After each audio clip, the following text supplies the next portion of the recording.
Come on, Facebook Live. Come on in.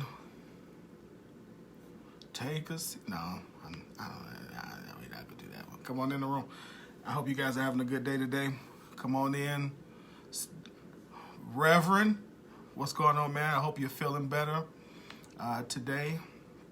I hope you are feeling better. Let's see, Clyde, how you doing? How you doing? Tony, sir, how you doing? The music man himself. Miss Lavetta James, I ain't seen you in a while. How you doing? How you doing? Y'all come on in. Mr. Newman, sir, how you doing? Y'all come on in and hit that share button. Big Mike, how you doing? How you doing? Y'all hit the share button. Come on in. Let's do this. Kristen Stevenson, how you doing? How you doing? How you doing? Y'all come on in here. We're going to get this started. Miss Novi J, how are you? Hope you're having a good day today. I'm not going to be long. Corey Young, my favorite Phi Beta Sigma. Well, yeah, how you doing? If none of y'all other ones coming here, no other Sigmas coming here. I'm like, you didn't call me his favorite. Y'all, that's my brother from another mother. So let's see who we got. Teresa Cooper, how you doing? How you doing? How you doing? All right, y'all, make sure y'all hit that share button. I saw one person hit it. So everybody, y'all hit that share button and quit playing. All right, as we coming in, and you're hitting the share button, and of course, make sure you say hello.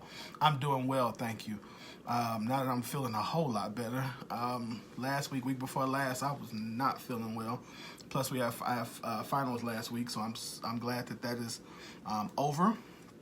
And yeah. All right, so real quick, I just wanted to, since I've been really busy, I haven't spent any time with y'all, so I want to do that. Halim Rahim, how you doing? Good. I hope you're feeling better, Teresa. So yes, all right, so I called this one I Struck Out. So let me tell you guys a little bit of backstory first. So for those who don't know, I was a bit of a jock. Let's just say that. I was a bit of a jock in growing up. So I was, any sport that you can imagine playing, I played. Or at least I attempted to play. I'm not going to say I was great at all of them, because I was not. That would be a lie. But I tried to play. So I played some basketball, and then I stopped growing. I bowled, and I was actually very good. So by the way, you're in Chicago, Friday, January 13th, 12th, come get this bowling whooping in Oak Forest. I'm gonna whoop on some people that night. Adrian, how you doing? What's up, Six? Y'all hit that share button.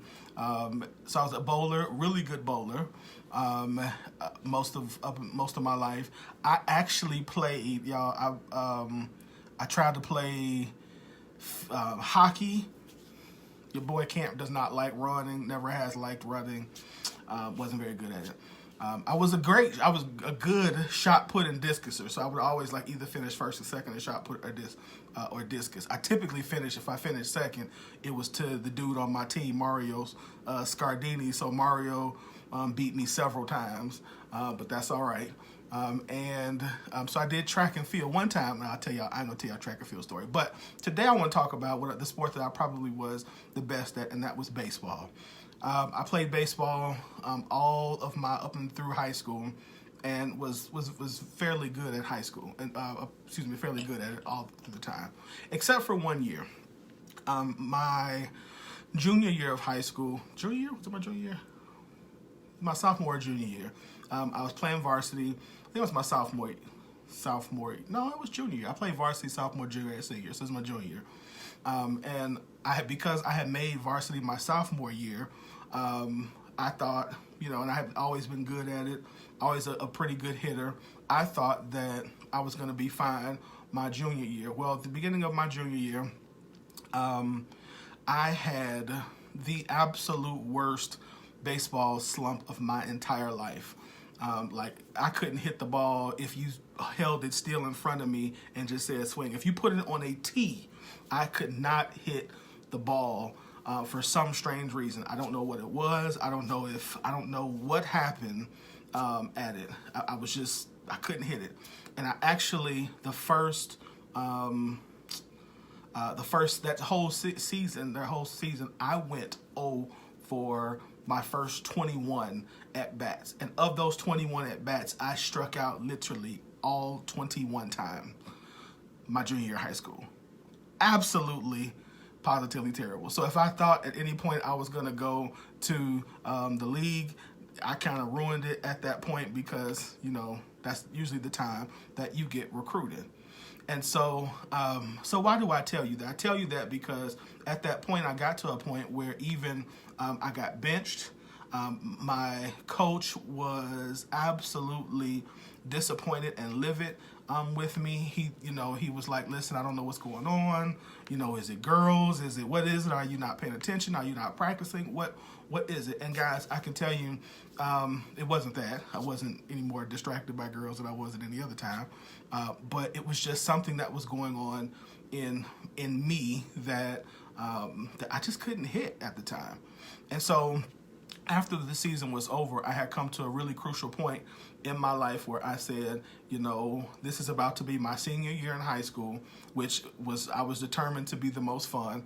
I was in the choir in high school, the show choir, all of the choirs. I was the man. Like, I had a real, that was before when I actually still had some range. You could hit some high notes. So I got all the good parts in the choir. And so I thought I really didn't need baseball anymore, but I still loved it and still had a passion for it. And so I'm telling you that because a lot of times, especially during this time of the year, what happens to a lot of us is we're coming into a season, or we're in a season of our lives where, because things are really tough or things are really hard, that a lot of us have made the decision or are in the process of trying to make the decision about what we should do next. We're at the end of the year, and so this is typically a time where we start reassessing and reevaluating what we're going to do for the next year.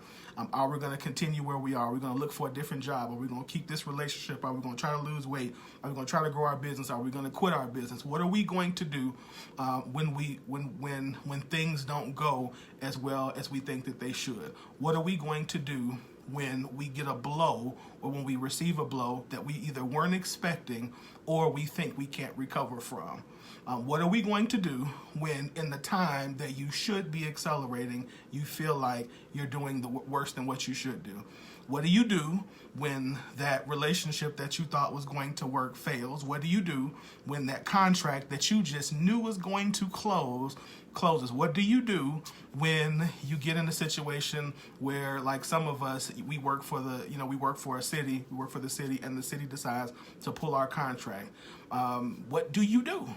And so that's why I want to give you kind of a couple of things that I think that you should do in order before you make this final decision about what you should do and how you should respond when you are faced with this type of situation. John Matthews, how you doing, sir? It's good to have you.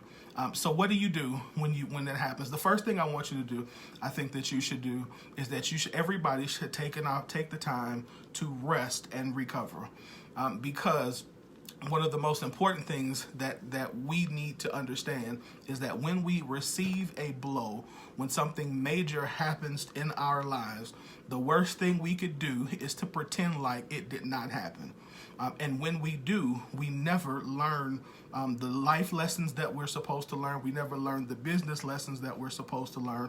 Which in turn doesn't put us in the position to improve the way that we need to improve. Often I say this, that elevation always comes after a great tragedy. So I'm gonna say it again. Elevation always comes after a great tragedy. So what that means, and what I've learned, is that anytime something happens to me that I think is horrible, or something that's painful, that is an indication that something really good is about to happen. My friend Jeremy Jackson, he says something, he told me one time, he said, listen, he said, the best thing that you can do when you are going downhill, he said, is use the speed of going down to help yourself get back up even faster. So picture yourself, if you're skiing and you're skiing downhill, and at the bottom of the hill, it's another hill that goes back up. He says, so the best thing that you can do is that you can go as fast as you can downhill, so that way you can get back up as fast as you can, which is what you really want to do when you rest and you recover. It gives you the opportunity to learn, to understand, to gain what it is that get you the lesson you need to learn, so you can move forward and not make that same mistake again.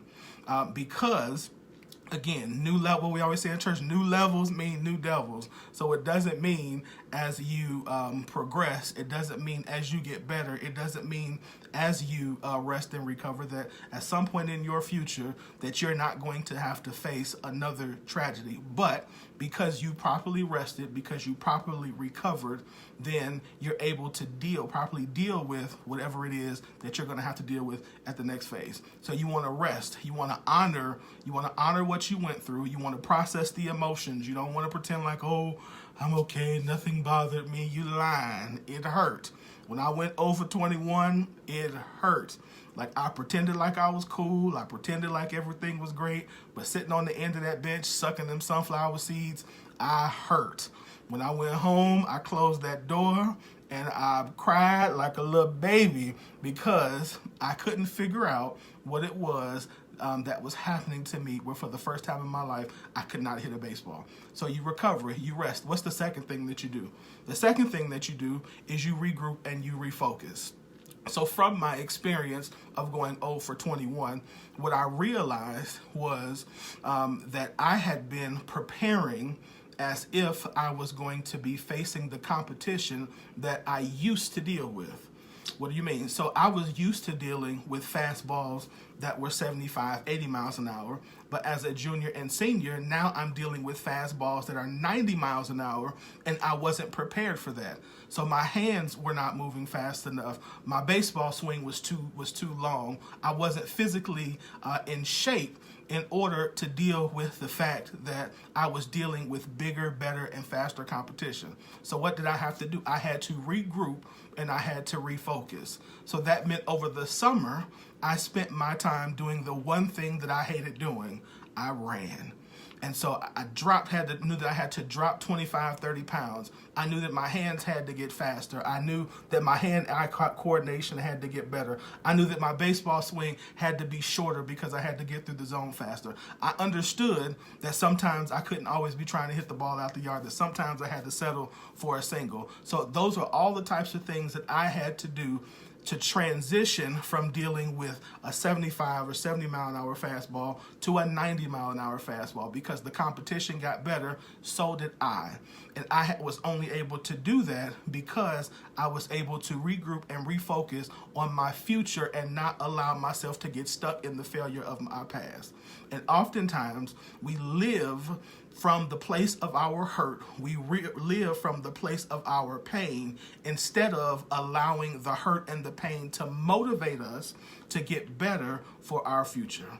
And I can tell you that if you allow yourself to get stuck in your past, then you will always be stuck in that past. And you will always spend your time reliving, rethinking, rehashing, re-wondering why you never failed or why you never got to where you never got to, because you were never designed to stay there. It was always an opportunity for you to improve, because you didn't refocus and you didn't regroup. So refocus, learn the lessons that need to be learned, understand your destiny and what God has for you, and then set your sights once again back on that place and not on the place that you got hurt. Because I can promise you, if you weren't successful someplace, it simply just means it was time for you to move on. Number three, three things you need to do is you need to re-engage. Oftentimes, have you ever seen or been in a scenario where because something happened, you did not want to do it again? So let me tell you exactly what I mean. So after going through all of that 0 for 21 season, when it came time for me in the off season to start practicing, I didn't want to pick up a bat. I had no problem running. I had no problem lifting weights. I had no problem doing any of that stuff. But when it came time to pick up a bat and have batting practice, in my mind, I couldn't do it because I was afraid that I was miss again. And if I continued to miss, maybe it meant something was wrong with me. Maybe it meant that I wasn't good enough. Maybe it meant all the things that people said about me were true. Maybe it meant that I wasn't really ever going to be good at this like I think. Maybe it meant, you saw all of those maybe things start coming into your mind, and I just said, okay, I don't even want to swing. And so you get paralyzed in that place because, again, you refuse to re-engage. And often you will never really know what you can handle. You'll never really know how you've healed until you re-engage the process. And it doesn't mean, guess what? I struck out again a couple other times, but guess what? At some point, it means that you are going to break through because you prepared. You prepared for it, you refocused, you prepared for it, you refocused, you prepared for it, and now that you are prepared for it, David, I'm going to use this one. Now the Bible says that he prepares a table before you in the presence of your enemies, meaning so that now that you're able, that you're ready, that you've been refocused, that you understand the things that you didn't do well the last time and you do it better this time, now you're able to become the person who you were supposed to be. And I could tell you what happened was, so my senior year, I'm going to give you this one. My senior year, not only did I not go for 0 for 21, but I actually had one of the best hitting seasons of my life. And because of that, and had a very good, very successful season. I ain't go to the pros and like that, but a very successful season because of the things that I didn't allow the striking out in my 0 for 21. Y'all, 0 for 21 means like 0 for 21, like nothing. Like I didn't even touch a base the whole season. It was bad. Like it was so bad. Like it was so bad, it was embarrassing. But I didn't allow that to be the end result of my story. I took that embarrassing moment, I took that embarrassing season and took it and flipped it and became better. And that's what you're going to do. So don't think that just because, again, that right now things aren't well. Don't think that just because right now you might be tired. Don't think just because it seems like you are constantly under attack. Don't think it seems like because you're always alone and nobody pays attention to you. Don't think because you are suffering right now that it's always going to be like this. I can promise you one thing, that because you are still here, that your purpose has not been fulfilled and that there is definitely something greater coming for you. I can promise you that because you are still here, your story is not over. I can promise you that that your tomorrow will be better than your today. I can promise you that, again, that because you have been born for a purpose, because there is something in you, because you are better than what you were, because God's not done with you yet, that your life is going to get better. But I need you to re-engage the process. I need you to continue to believe that no matter what happens, no matter what comes against you, no matter what tries to defeat you, that you will continue being the best person that you could always be. And at the end of the day, I can promise you, if you do that, you will win. You will have the season that you want. All right? Y'all have a good night. I love y'all. I appreciate you all. And again, if you didn't share this, hit that share button. I hope this blessed you. And we're gonna have a good rest of our week. All right? And make sure tomorrow y'all listen to the radio show. This is the last live show of the year. The next 2 weeks we're off. We've got replays the next 2 weeks because of the holidays. But so y'all tune in tomorrow. We are interviewing Queen Leah, who is an up-and-coming artist. Y'all gonna really dig her music, so I want y'all to tune in tomorrow. All right, I love y'all. Be blessed. Have a good night.